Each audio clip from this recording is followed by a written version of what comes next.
The next topic is the inconsistency of Ampere's law and Maxwell's modifications.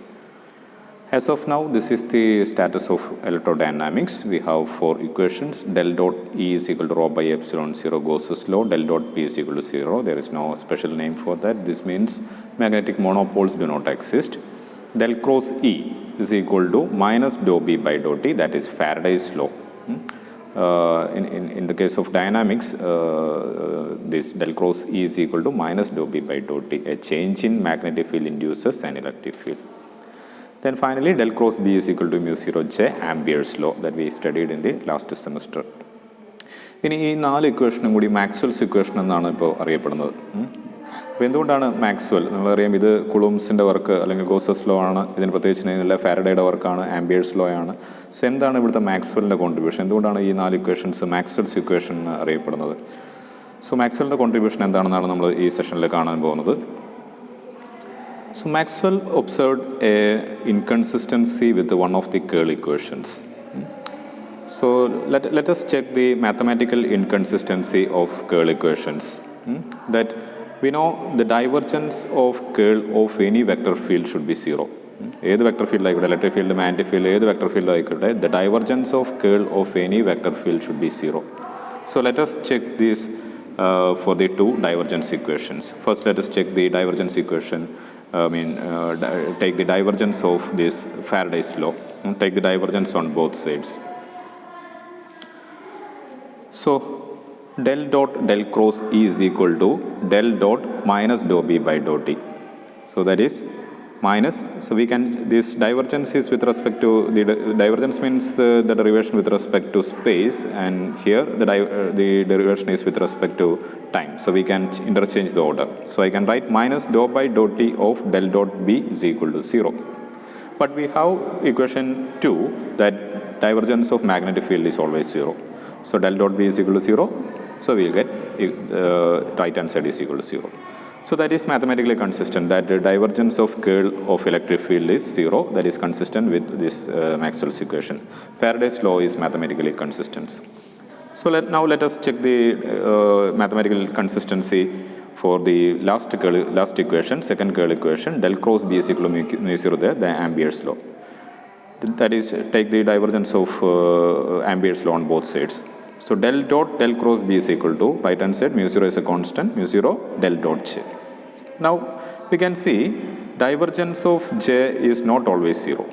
Divergence of volume current density, del dot J is equal to 0 for magnetostatics, that is for steady current. So del dot J is equal to 0 for magnetostatics. In the case of magnetostatics means static case, this current is constant, steady current. For steady current, del dot J is equal to 0. But beyond magnetostatic, we cannot say divergence of current density is 0. So for non-steady currents, del dot J may not be 0. So beyond magnetostatics, Ampere's law cannot be right. Ampere's law cannot be mathematically consistent. അപ്പോൾ ഇതാണ് Maxwell ഇതിന് വെറുതെ ഒരു mathematical exercise ആയിട്ട് ചെയ്തു നോക്കുമായിരുന്നു.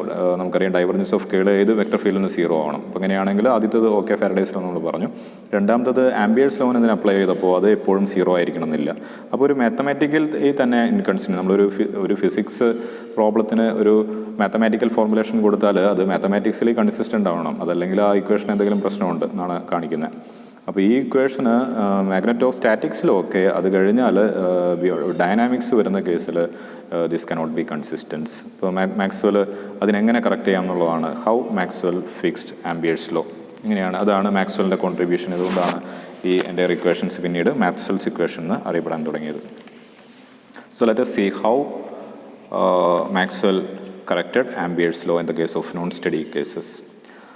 So മാക്സ്വെലിൻ്റെ ആവശ്യം right hand side എങ്ങനെയെങ്കിലും 0 ആക്കുക എന്നുള്ളതാണ്. റൈറ്റ് ഹാൻഡ് സൈഡ് 0 ആക്കി മാത്തമാറ്റിക്കലി കൺസിസ്റ്റൻ്റ് ആവുക എന്നുള്ളത്. സോ ഇവിടെ 0 ആവാത്തതിൻ്റെ കാരണം del dot J not equal to 0. ഇവിടെ ഒരു എക്സ്ട്രാ ഡൈവർജൻസ് വന്നിരിക്കുകയാണ്. അപ്പോൾ ഈ ഡൈവർജൻസിനെ ഒഴിവാക്കണം. അപ്പോൾ മാക്സ്വെൽ ചെയ്തത് ഒരു മാത്തമാറ്റിക്കൽ എക്സസൈസ് പോലെ ചെയ്തത്, ഇവിടെ ഒരു ഡൈവർജൻസ് ഉണ്ട്, എത്ര എമൗണ്ട് ഓഫ് ഡൈവർജൻസ് ഉണ്ടോ ആ ഡൈവർജൻസ് കുറയ്ക്കുന്ന രീതിയിൽ ഒരു ടേം ആഡ് ചെയ്യുകയാണ് ചെയ്തത്. അല്ലെങ്കിൽ ഇവിടെ വരുന്ന ഡൈവർജൻസ് എത്രയാണോ ആ ഡൈവർജൻസിനെ ഒഴിവാക്കാൻ വേണ്ടി ഒരു ഈക്വൽ ഓപ്പോസിറ്റ് എമൗണ്ട് ഇതിൻ്റെ കൂടെ ആഡ് ചെയ്യുകയാണ് മാക്സ്വെൽ ചെയ്തത്. So for this he used the continuity equation and Gauss's law. Continuity equation നമുക്കറിയാം, കൺസർവേഷൻ ഓഫ് ചാർജ്, അതിൻ്റെ മാത്തമാറ്റിക്കൽ ഫോർമുലേഷനാണ് del dot J is equal del dot J plus do rho by dot is equal 0. Gauss's law നമ്മൾ already പറഞ്ഞു, del dot T is equal to rho by epsilon 0. So he write del dot J is equal to minus do rho by dot T. ഇതിന് ഇതിലെ rho എന്ന് പറയുന്ന charge ഡെൻസിറ്റിക്ക് Gauss's law ഉപയോഗിച്ചിട്ട് rho is equal to epsilon 0 times del dot T. അപ്പോൾ റോയ്ക്ക് പകരം epsilon 0 del dot T എന്ന് എഴുതി. ദെൻ ഇവിടെ derivations order of derivation can be interchanged because divergence is with respect to space and this is with respect to time. So minus del dot epsilon 0 dou E by dou T. അപ്പോൾ ഈ del dot J ആണ് right hand സൈഡിൽ problem ആയിട്ട് വന്നായിരുന്നത്, അതിനെയാണ് 0 ആക്കേണ്ടത്. അപ്പോൾ അതിന് Maxwell ചെയ്തത് ഈ ടേമിന് ഈക്വൽ ആയിട്ട് വരുന്ന ഈ ടേം ആംബിയേഴ്സ് ലോവിൻ്റെ കൂടെ ആഡ് ചെയ്യുകയും അതിനെ മൈനസായിട്ട് ആഡ് ചെയ്യുകയാണ് ചെയ്തായിരുന്നത്. അങ്ങനെയാണെങ്കിൽ റൈറ്റ് ഹാൻഡ് സൈഡ് 0 ആക്കാൻ പറ്റുമായിരുന്നു. So Maxwell's added a term to RHS of the Ampere's law to kill the extra divergence. അദ്ദേഹം ആഡ് ചെയ്തത് ആംബിയേഴ്സ് ലോ ഇതായിരുന്നു, del cross B equal to mu 0 J. അതിൻ്റെ കൂടെ ഈ ഒരു ടേം ആഡ് ചെയ്യുകയാണ് ചെയ്തത്. മ്യൂ 0 കോൺസ്റ്റൻ്റ് ആണ് ഇവിടെ വരുന്നത്. Epsilon 0 times doh E by Dr T ഇതിൻ്റെ കൂടെ ആഡ് ചെയ്തു. അപ്പോൾ എന്താണ് അത് ആഡ് ചെയ്തുകൊണ്ട് വരുന്നത് അഡ്വാൻറ്റേജ് നമുക്ക് നോക്കാം. Now again take the divergence of curl del dot del cross b is equal to ഈ മോഡിഫൈഡ് ആംബിയേഴ്സ് ലോന് ഡൈവർജൻസ് എടുക്കുകയാണെങ്കിൽ mu 0 del dot J first time, then mu 0 epsilon 0 Dr E by dot T of del dot T. രണ്ട് ടൈമിൻ്റെ divergence എടുക്കുക. അപ്പോൾ divergence എടുക്കുമ്പോൾ ഇവിടെ del dot T ആണ് വരുന്നത്. ഫസ്റ്റ് ടൈം അതുപോലെ തന്നെ എഴുതി. Second time del dot E epsilon 0 ഞാൻ ബ്രാക്കറ്റിനുള്ളിൽ എഴുതാണ്. So del dot epsilon 0 Dr E by dot T. Now using equation 1 we can write minus epsilon 0 dou E by dou T is del dot J. So that del dot epsilon 0 dou E by dou T is minus del dot J. So ആ ഒരു ടൈമാണ് ഇവിടെ വന്നിരിക്കുന്നത്. So this is minus del dot J. So mu 0 del dot J plus means negative sign. So minus mu 0 del dot J. So it is equal to 0. So divergence is 0. So ഈ ഒരു ടേമാണ് Maxwell add ചെയ്തത്. ഇനി മാഗ്നറ്റോസ്റ്റാറ്റിക്സിലേക്ക് വരികയാണെങ്കിൽ നമുക്കറിയാം, static കേസിൽ electric ഫീൽഡും magnetic ഫീൽഡും constant ആണ്. Is constant. ഈ കോൺസ്റ്റൻ്റ് ആണെങ്കിൽ do E by Dr T is equal to 0. നമുക്ക് എന്ത് കിട്ടും? Del cross B is equal to mu 0 J. Right hand side 0 ആണ്. സോ മാഗ്നറ്റോസ്റ്റാറ്റിക്സിൽ നമുക്ക് ആ പഴയ ഇക്വേഷൻ തന്നെ ആംബിയേഴ്സ് ലോ തന്നെ കിട്ടും. സ്റ്റാറ്റിക്സിൻ്റെ കേസിൽ ആംബിയേഴ്സ് ലോ ഒക്കെ ആയിരുന്നു, ഡൈനാമിക്സ് വരുമ്പോഴായിരുന്നു നമുക്ക് പ്രശ്നം ഉണ്ടായിരുന്നത്. അപ്പോൾ മാക്സ്വെൽ ചെയ്തതാണ് ഒരു എക്സ്ട്രാ ടേം ഈ കണ്ടിന്യൂറ്റി ഇക്വേഷൻ ഗോസസ് ലോയും കൂടെ ഉപയോഗിച്ചിട്ട് ആഡ് ചെയ്തു. ഇനി ഇത് എങ്ങനെ ശരിയാവും? നമുക്ക് ഒരു മാത്തമാറ്റിക്കൽ ഇക്വേഷൻ എഴുതി അത് റൈറ്റ് ഹാൻഡ് സൈഡ് 0 ആയില്ല. അത് 0 ആക്കാൻ വേണ്ടി എനിക്ക് റൈറ്റ് ഹാൻഡ് സൈഡ് 10 ആണ് കിട്ടിയത്. അത് 0 ആണ് എനിക്ക് വേണ്ടത്. അതിന് പകരം ഞാൻ ഒരു -10 എന്നും കൂടെ എഴുതി കഴിഞ്ഞാൽ എങ്ങനെ ശരിയാവുക? അതിന് ഒരു എക്സ്പ്ലനേഷൻ വേണം. എന്താണ് ഈ ടേം കൊണ്ട് ഉദ്ദേശിക്കുന്നത്? അതാണ് ഇത് ആർക്കും ചെയ്യാവുന്നതാണ്. റൈറ്റ് ഹാൻഡ് സൈഡ് നമുക്ക് 0 ആവേണ്ടതാണ്. ആയില്ലെങ്കിൽ അതിൻ്റെ കൂടെ ഒരു ടേം ആഡ് ചെയ്ത് അതിന് 0 ആക്കി.